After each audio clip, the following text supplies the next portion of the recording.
1800년대 영국에서 세계적인 설교자이면서도 영성 깊은 목회자 찰스 스펄전이라고 하는 목사님이 계셨습니다.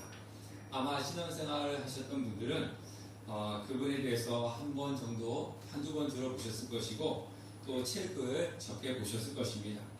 그분은 많은 저서를 남겼고 설교를 남겼는데요. 150년이 지난 지금도 전 세계 많은 그리스도인들에게 귀감을 주고 있습니다. 여러분들이 또 기회가 되시면은 스펄전 목사님의 책을 사서 한 번씩 읽어보시기 바라겠습니다. 그 스펄전 목사님에 대한 유명한 일화가 있습니다.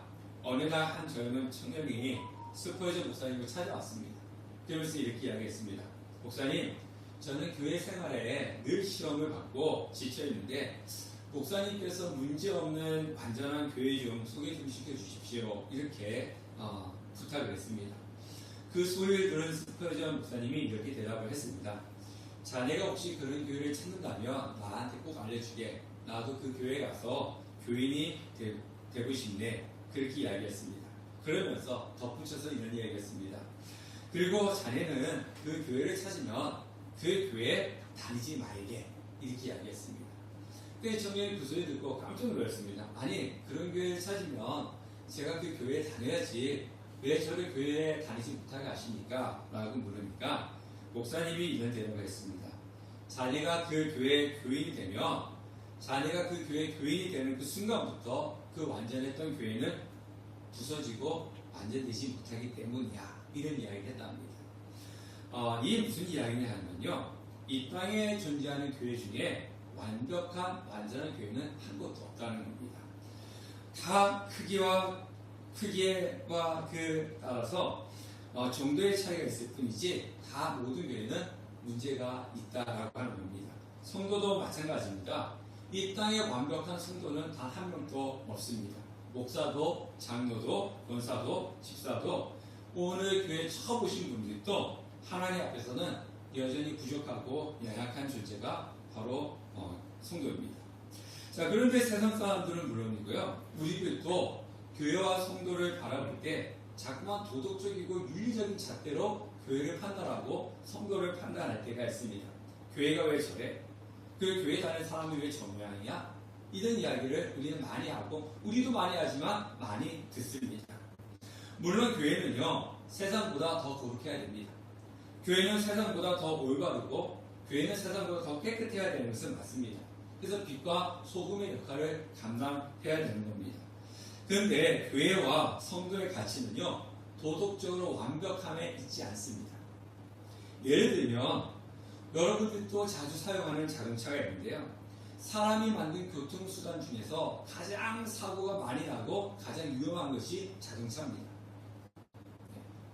그런데 우리는 사람이 가장 많이 죽고 사고가 가장 많이 나는데 자동차가 필요 없어 이렇게 이야기하는 사람은 없습니다. 오늘 여러분들 교회 오실 때 걸어오신 분도 계시겠지만은 매일같이 하루 정도는 자동차나 버스나 지하철이나 이용을 합니다. 사고 나는데도 불구하고 사람들은 자동차가 필요 없다라고 이야기하는 사람은 없습니다. 왜냐하면 자동차의 가치를 교통사고에 주지 않기 때문에 그렇습니다. 자동차의 가치는 사람의 편의와 유익에 두기 때문에 그렇습니다. 그래서 사고가 많더라도 자동차가 없어서는 안 돼 이렇게 이야기하는 사람은 없다는 겁니다. 자동차 때문에 우리는 편리하고 유익을 편리하게 살고 있기 때문에 그렇습니다. 교회와 성도의 본질적인 가치도 이와 같습니다. 만약 교회의 가치가 겉으로 얼마나 완벽하고 깨끗하냐 그것에 가치를 두고 있다면 이 교회는요 시대에 따라 변해야 됩니다. 사람의 입맛에 맞춰가지고 도덕적인 강연을 하거나 문화센터로 변해야 되는 것입니다. 그러다 보면 교회의 본연의 목적인 영혼을 구원하고 그리고 생명을 살리는 이 본질을 잊어버리고 도덕적으로만 추구하는 그런 도덕단체가 되어버리고 말 것입니다. 그러므로 교회와 성도의 가치는 사람의 판단에 주어서는 안 됩니다. 사람들이 저 교회는 괜찮아? 저 성도는 괜찮아? 저 교회는 안 됐어? 저 성도는 왜 이래? 이런 사람의 판단에 주어서는 안 됩니다. 왜냐하면 사람의 판단은 시대가 흘러가면서 바뀌기 때문에 그렇습니다. 사람마다 가치관도 달라요.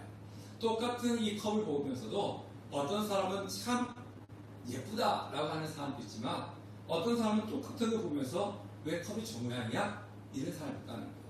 그리고 어떤 사람은 너무나 좋은 거야, 잘하고 있어, 이렇게 이야기하는 사람이 있다면 또 어떤 사람은 그것을 비난하기도 합니다.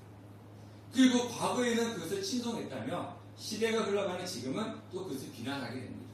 그러니까 사람의 가치는요, 사람의 판단은 사람마다 다르고 시대마다 다르기 때문에 사람의 눈에 맞춘다면 교회는 변질이 될 수밖에 없기 때문에 그렇습니다. 그래서 교회를 바라볼 때 우리는 인간의 눈으로 바라보는 것이 아니라 하나님의 눈으로 하나님의 말씀을 입각해서 바라볼 수 있어야 되는 것입니다. 자, 6월과 7월에는 제가 고린도전서를 가지고 설교를 하려고 합니다. 그래서 제가 광고 시간에도 말씀드렸듯이 고린도전서를 반드시 읽으셔야 됩니다. 예, 그냥 주일에 한번 와서 듣고 가는 그런 당연이 되면 안 됩니다. 여러분들이 말씀을 읽고 그리고 주일에 와서 설교를 들어야지 여기서 하나님께서 우리에게 주시는 말씀이 무엇인가를 알게 되고 깨닫게 되고 은혜를 받는 것입니다. 그래서 잠언서를 못 읽으신 분도 반드시 읽으시고 2달 동안 고린도전서 반드시 읽으시길 바라겠습니다. 자, 고린도전서 말씀을 전하면서 중간중간에 고린도라고 하는 그 도시에 대해서 말씀을 드릴 것입니다. 그런데 오늘 이 고린도 도시의 배경을 알아야지만이 우리가 이 말씀에 좀 더 쉽게 이해할 수가 있습니다. 자, 사도행전을 보면요, 사도 바울은 총 3번에 걸쳐갖고 선교 여행을 갑니다. 그 중 2번째 선교 여행 중에 고린도라고 하는 도시에 도착을 하게 됩니다. 자, 고린도는요, 지금의 그리스에 있는 도시로서 3면이 바다로 되어 있습니다. 그러니까 항구 도시라는 거죠. 자, 항구 도시는요, 자연스럽게 무역과 상업이 발달되어 있고, 그리고 아시아에서 유럽으로 가는 그 가교 역할을 했습니다.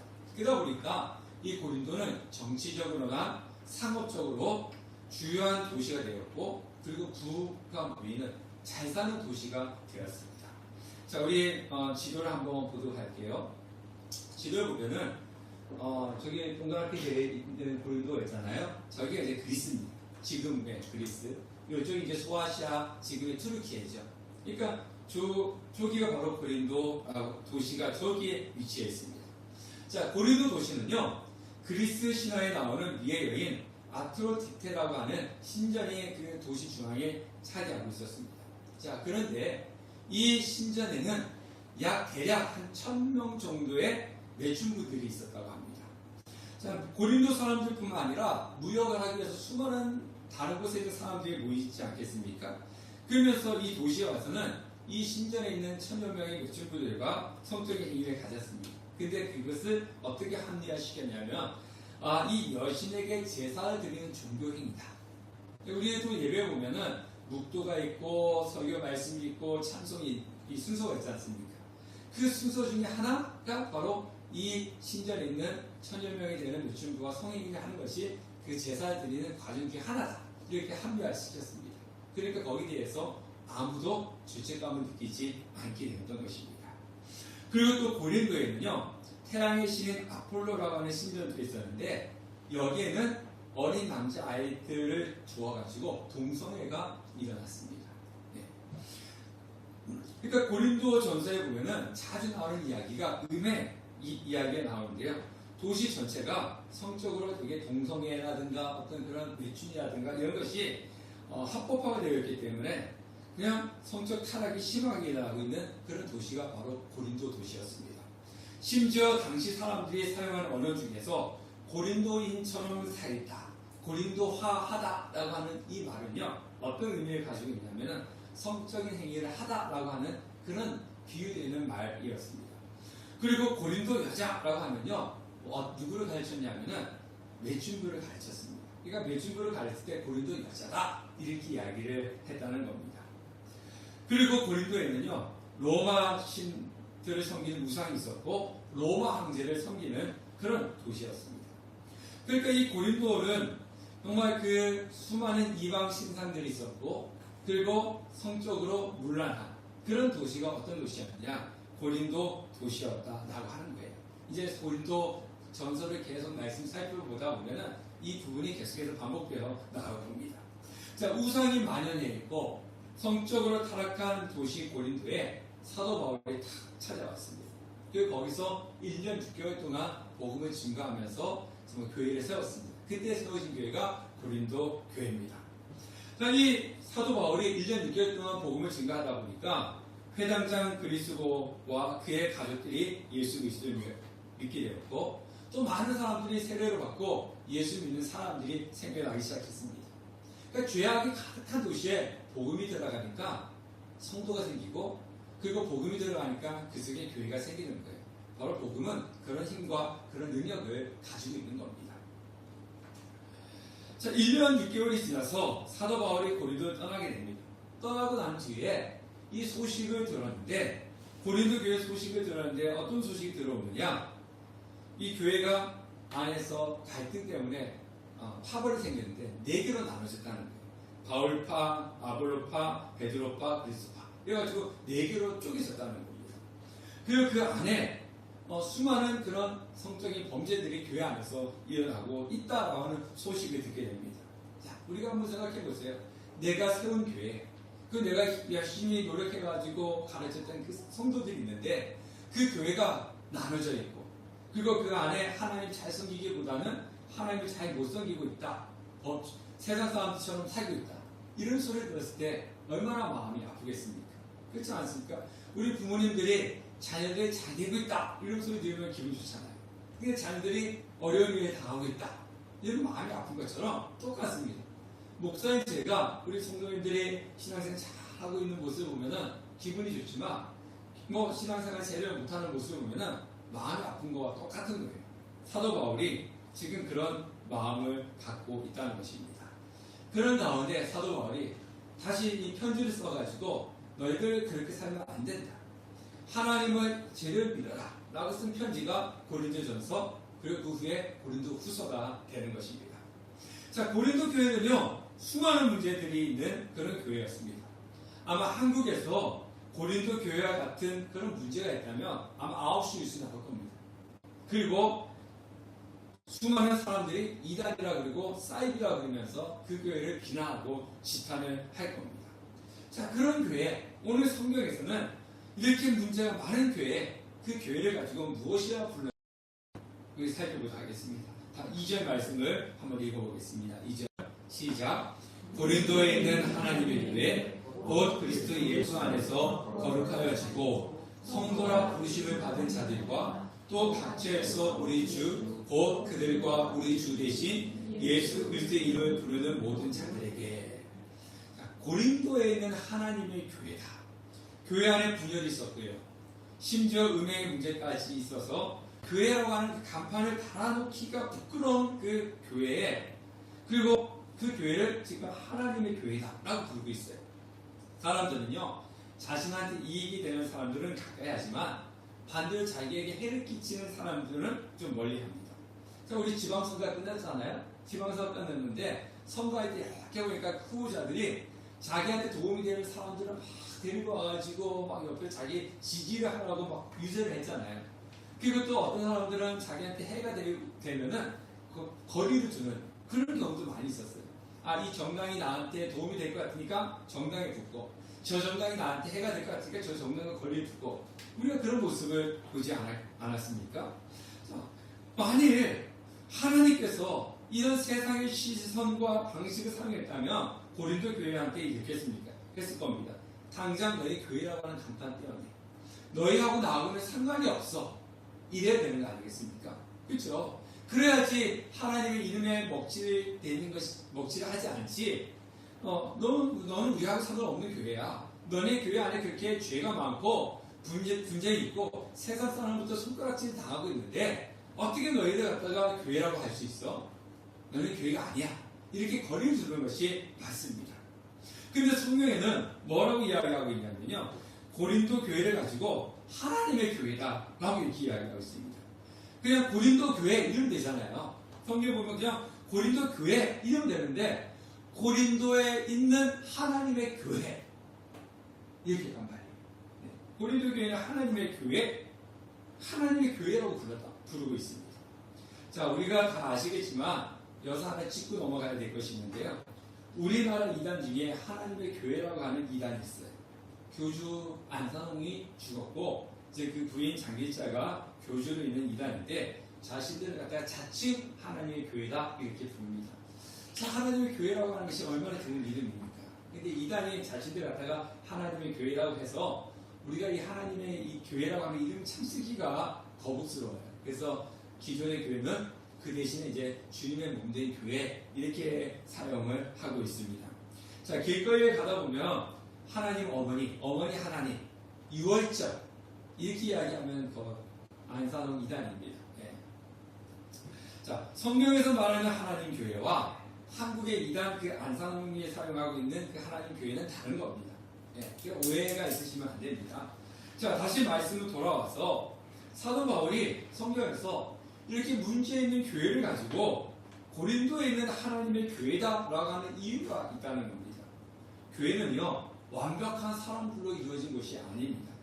교회는 죄 없는 사람들이 모이는 곳이 아니라 오히려 죄가 있는 죄인들, 지난날의 실수와 죄를 깨닫고 하나님 앞에 회개하면서 돌아온 사람들이 모이는 곳이 바로 교회입니다. 그러니까 교회는 근본적으로 죄가 없는 사람이 오는 것이 아니라 죄진 사람들이 와서 죄 사함을 받는 것이 바로 교회라고 하는 것이에요. 자, 고린도 교회가 하나님의 교회다라고 하는 것은 어떤 의미가 있느냐? 그 안에 있었던 바울, 아볼로, 게바, 베드로 이런 사람들이 그 교회의 주인이 아니다라고 하는 의미를 가지고 있습니다. 그러니까 이 땅에 있는 모든 교회는요, 사람 것이 아닙니다. 목사 것이 아니고 장로 것도 아니고 성도 것도 아닙니다. 이 땅에 있는 모든 교회는 다 누구 거냐? 하나님 겁니다. 그래서 하나님의 교회다라고 그렇게 이야기를 하고 있는 것입니다. 하나님의 교회이기 때문에 누가 책임져 주는 교회입니까? 하나님께서 책임져 주는 교회. 이 땅에 있는 모든 교회는 하나님께서 책임져 주시는 겁니다. 자, 그리고 하나님의 교회 안에는 지난날의 죄를 회개하고 예수 그리스도 안에서 거룩한 삶을 살기로 결단한 성도들이 있는 곳이 바로 교회입니다. 우리는 비록 부족하지만 예수 그리스도를 부르는 성도들입니다. 저도 그렇고 여러분도 그렇고 성도입니다. 자, 보다 구체적으로 말씀을 드린다면요, 하나님의 교회는 어떻게 설립이 되는가? 오늘 성경에 보니까 2절에 고린도에 있는 하나님의 교회, 그리고 곧 그리스도 예수 안에서 거룩하여 지고 성도라 부르심을 받은 자들, 이렇게 이야기하고 있습니다. 성도라고 부르심을 받은 자들이 어디 있는 거죠? 하나님의 교회 안에 있는 것입니다. 자, 그러니까 교회는 뭐냐? 안산홍처럼, 이단 안산홍처럼 간판에다가 하나님 교회라고 붙여놨다고 해가지고 그것이 교회가 되는 것이 아니라는 거예요. 교회가 존재하기 위해서는 뭐가 있어야 된다고요? 하나님의 부르심을 받은 성도. 이 성도는요, 교회 안에서는 목사, 장로 이런 거 다 필요 없어요. 예수 그리스도 믿는 사람들이 다 뭐죠? 성도입니다. 네, 성도입니다. 그러니까 교회는 예수 그리스도 하나님께 부르심을 받은 성도들이 있는 그것이 교회지, 안산홍처럼 예수 믿지 않은 사람들이 그냥 하나님의 교회라고 간판 붙여놨다 해가지고 그것을 교회다라고 할 수가 없다는 것입니다. 교회는 예수 그리스도를 믿는 성도이면서 교회는 예수 그리스도를 믿는 성도들이 모인 그곳이 바로 교회가 되는 것입니다. 오늘 성경에 보니까 그 성도들을 갖다가 뭐라고 이야기합니까? 부르심을 받은 자들, 성도라고 부르심을 받은 자들이라고 이렇게 이야기합니다. 네. 그러니까 우리는 내가 성도가 된 것이 아니에요. 하나님께서 우리를 뭘로 불러주신 거죠? 하나님께서 우리를 성도로 불러주셨기 때문에 우리가 성도가 되는 것이지, 난 이제부터 성도가 될 거야 해서 성도가 되는 것은 아닙니다. 그러면 성도는 어떤 자입니까? 오늘 2절에 보니까 다시 한번 2절 읽어보겠습니다. 고린도에 있는 하나님의 교회, 곧 그리스도 예수 안에서 거룩하여 지고, 이렇게 이야기합니다. 그 앞에는 성도는 부르심을 받은 자라고 했습니다. 하나님께 부르심을 받은 자들. 근데 거룩한 존재가 성도인데, 거룩하다라고 하면 우리가 또 생각하는 것이 윤리적으로 올바르게 살아서 거룩해지는 것을 생각할 수가 있는데 그것이 아닙니다. 여기서 성도는 거룩해지는데 어디서 거룩해집니까? 그리스도 예수 안에서. 그리스도 예수 안에서 거룩해지는 거죠. 그러니까 이 말은 무슨 얘기냐 하면은 우리가 윤리적으로 살고 도덕적으로 살아서 성인 군자가 되어서 거룩한 게 아니라 예수 그리스도의 보혈의 피로 죄의 사함을 받은 자. 그게 바로 거룩이에요. 그 거룩은 우리가 그냥 윤리적으로 깨끗하게 살아가는 그것이 거룩이 아니라 예수 그리스도를 통해서 죄를 해결받은 상태가 뭐라고요? 거룩이라고 이야기하는 겁니다. 그래서 성도는 예수 그리스도를 통해서 죄 사함을 받은 사람들, 그 사람은 성도이고 하나님께 부르심을 받은 사람이 바로 성도인 것입니다. 그래서 로마서 1장 7절 말씀을 보면 하나님의 사랑을 입고 성도로 부르심을 입은 모든 자, 성도로 부르심을 받을 때 그 전에 하나님의 사랑을 받았다라고 이렇게 이야기합니다. 그래서 저와 여러분은 하나님께 부르심을 받기 전에 어떤 존재냐? 하나님께 사랑을 받은 자예요. 자, 고린도는요 음란과 부패의 도시였습니다. 근데 그 음란과 부패의 도시에 하나님의 부르심을 받고 거룩한 성도들이 있었습니다. 이전에는 썩고 냄새나는 존재들이었지만은 하나님의 택하심을 받고 예수 그리스도를 통해서 거룩해진 사람들, 그 사람들이 있었다는 거죠. 바로 저와 여러분들이 그런 사람이에요. 그러니까 우리가 성도가 되었다라고 하는 것은요, 그 자체가 이미 뭐야고요? 이거는 어느 것과도 비교할 수 있는 큰 축복이라는 겁니다. 하나님 택해 주셨잖아요. 근데 이 땅에 있는 모든 사람을 하나님 택해 주셨습니까? 아닙니다. 이 땅에 있는 모든 사람을 하나님 택해 주시지 않았었어요. 그리고 언제 택해 주셨습니까? 창세전에. 우리를 성도로 택하시고 우리를 뭐 할 수 주신 겁니까? 불러주셨습니다. 그래서 우리는 하나님께 택함을 받고 하나님께 부르심을 받은 존재라는 거죠. 근데 왜 불렀습니까? 돈이 많아서? 여러분들 이재용도 돈 많으세요? 아니잖아요. 그 여러분들이 뭐 뛰어난 능력이 있으십니까? 뭐 이렇게 얘기하면 죄송하지만 그렇지도 않아요. 도덕적으로 뭐 고결하십니까? 그렇지 않지 않습니까? 우리는 부족해요. 우리는 연약해요. 그런데 하나님 우리를 무조건적인 사랑으로 택해 주시고 성도로 불러주신 거죠. 그것이 바로 큰 은혜인 거죠. 저와 여러분들은 이미 큰 은혜를 받은 존재라는 겁니다. 성도라는 거죠. 자, 성도는요, 자신의 노력으로 거룩한 자가 되는 것이 아니라 하나님의 부르심으로 예수 안에서 거룩해지는 것입니다. 그런데 우리가 꼭 기억해야 할 사실인데요.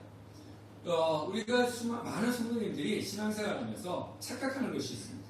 기독교를 다른 종교와 똑같이 생각한다는 거예요. 기독교는 종교가 아닙니다. 네. 우리가 일반적으로 이야기할 때 종교 안에 기독교 넣고 그 다음에 천주교 넣고 뭐 이슬람교 넣고 불교 넣고 이거 넣지만요, 엄격한 의미에서는 기독교는 종교가 아닙니다. 세상의 종교는 어떠합니까?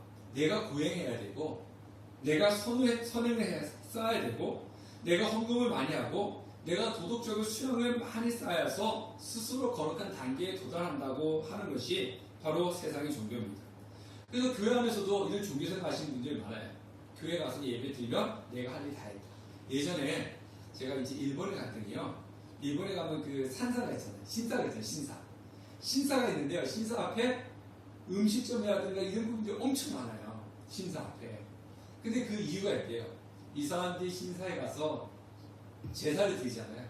제사를 드리러 갈 때는 경건한 마음으로 간대요. 그동안 죄가 있으니까 경건한 마음으로 가서 제사를 드리고 그 다음에 뭐 했지?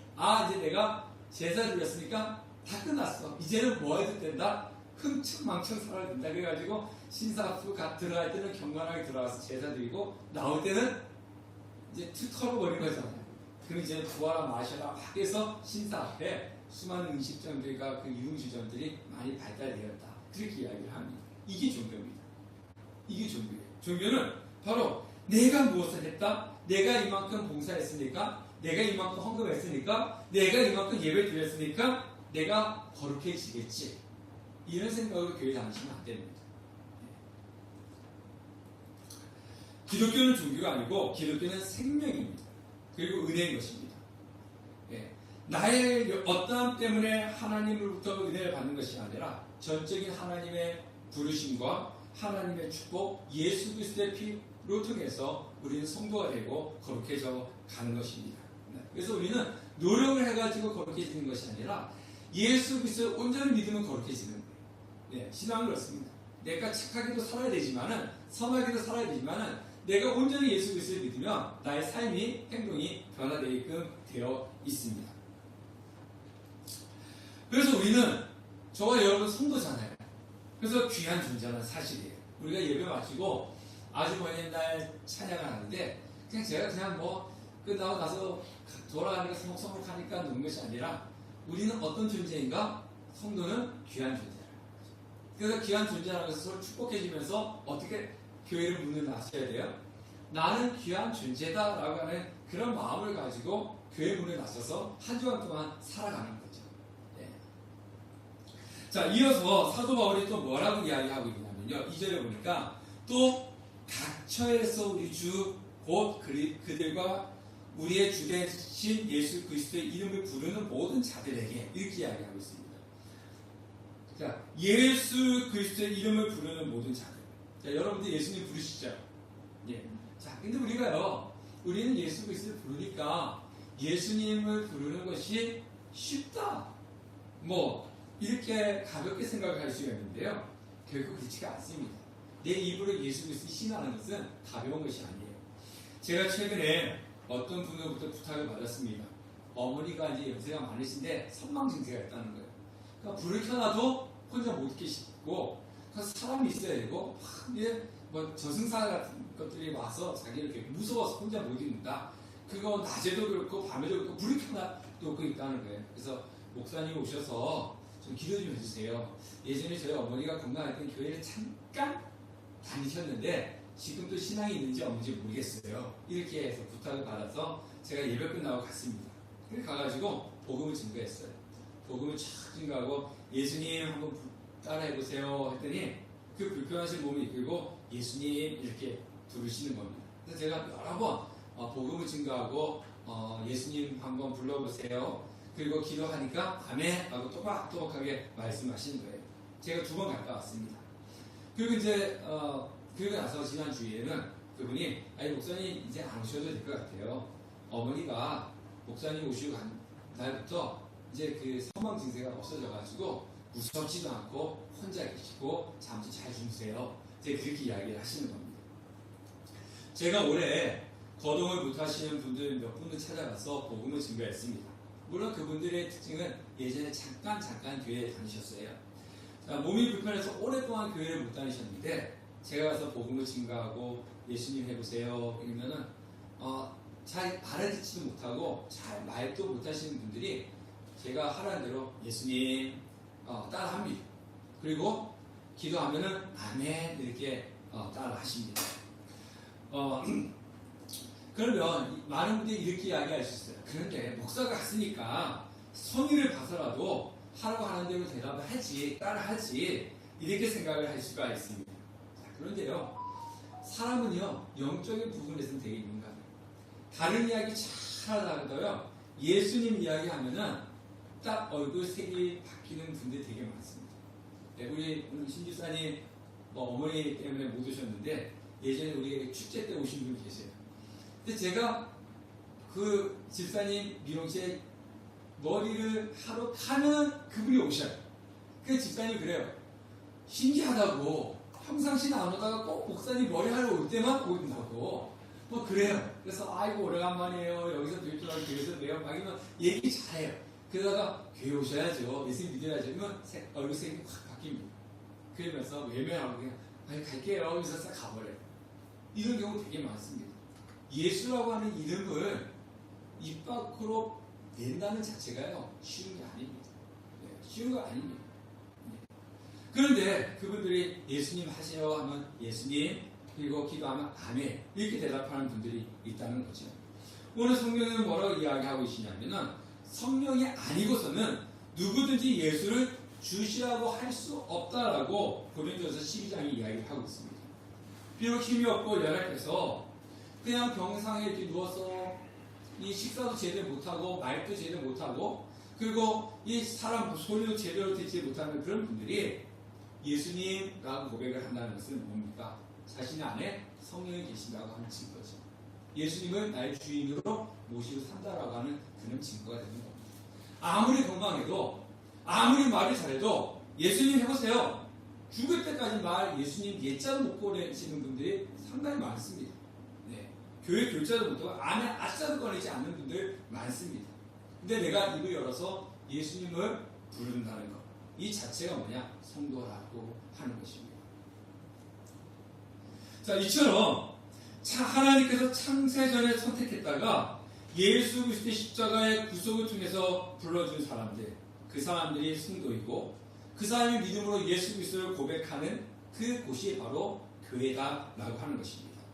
자, 우리 3절 말씀을 한번 읽어보도록 하겠습니다. 3절 다 같이 읽겠습니다. 시작. 하나님 우리 아버지와 주 예수 그리스도부터 은혜와 평강이 있기를 원하노라. 네. 여기서 은혜가 뭐냐면요, 자격 없는 죄인이 하나님으로부터 아무런 대가 없이 죄의 용서함을 받은 것, 이것을 가지고 은혜라 합니다. 교회에서 많이 사용하는 단어 중에 하나가 은혜지 않습니까? 근데 우리가 은혜가 다라고 하면요, 내가 좋은 소리 들었다든가 아니면 내가 뭐 일이 잘 풀어졌다든가 이럴 때 우리는 은혜라 이렇게 표현을 합니다. 물론 틀린 건 아닙니다. 그런데 가장 큰 은혜, 첫 번째 은혜가 뭐냐면은 나는 자기가 없는 죄인이에요.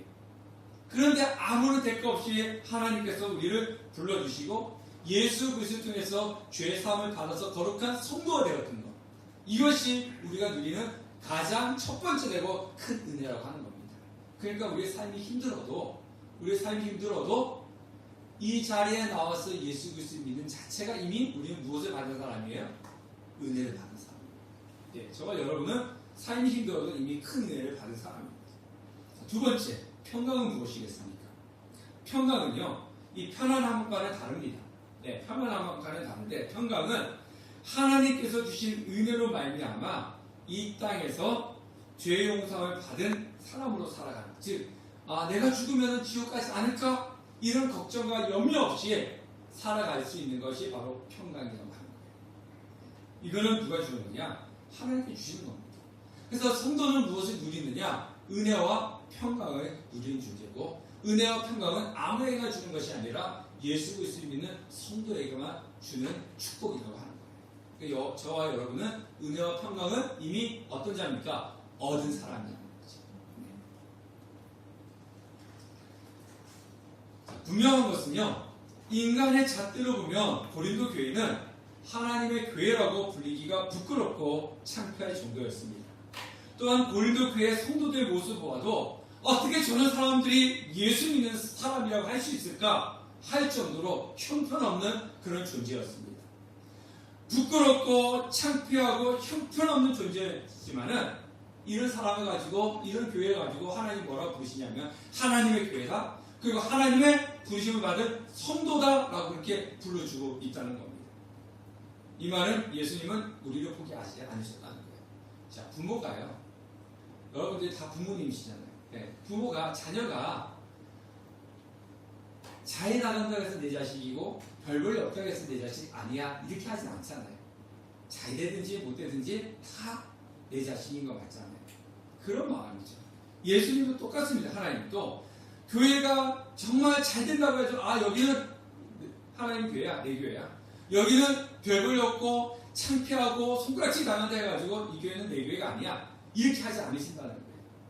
하나님 우리의 모습을 보면서, 저와 여러분 모습을 보면서 우리가 신앙생활 잘하고 하나님 잘 섬기기 때문에 너는 내가 불러준 성도야.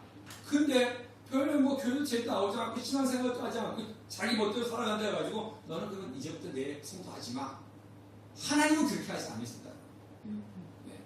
신앙생활 잘하든지 정말 하나님을 잘 못 섬기든지 간에 하나님이 하신 말씀이 뭐냐면 너희는 내가 세운 교회고 너희는 내가 창세전에 택해서 불러서 예수 그리스도의 보혈의 피로 거룩함을 입게 한 성도야.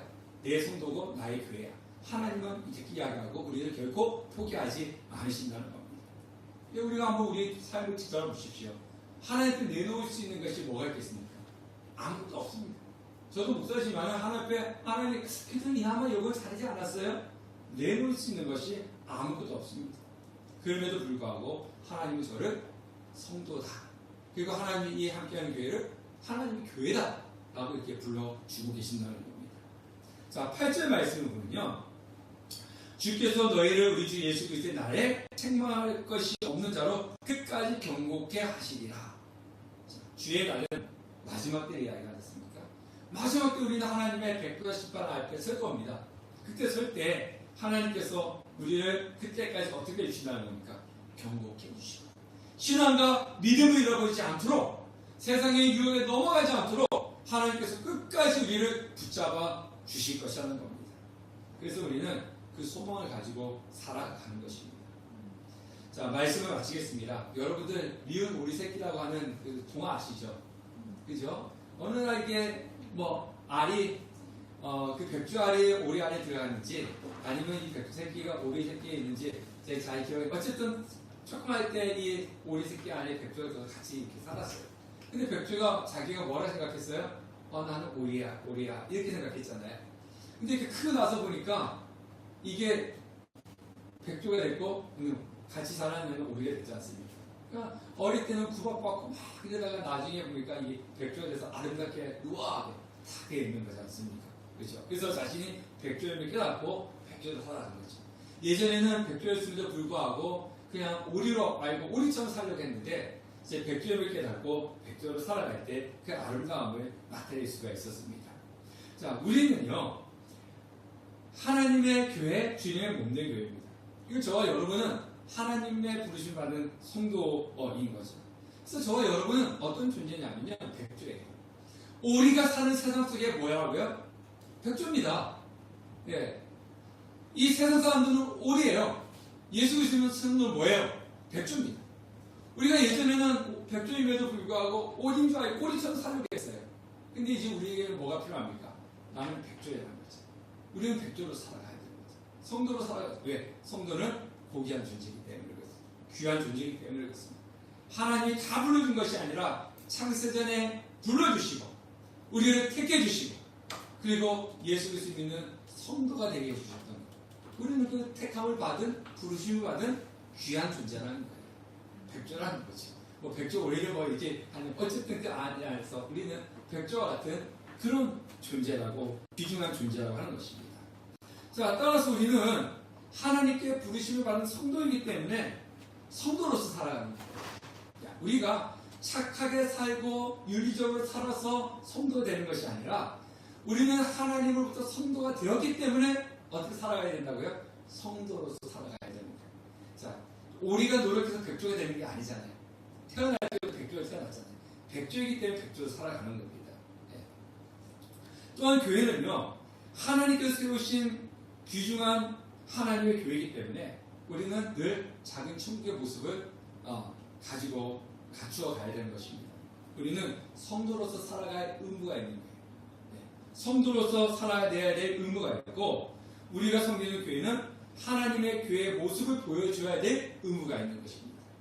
네. 그래서 우리는 내가 얼마나 귀중한 성도인지 우리가 섬기는 교회가 필요를 이렇게 찾고 그리고 세상 사람들을 바라볼 때는 세상을 바라보지도 않더라고요. 선거 때 그 후보자도 한 번도 안 했어요.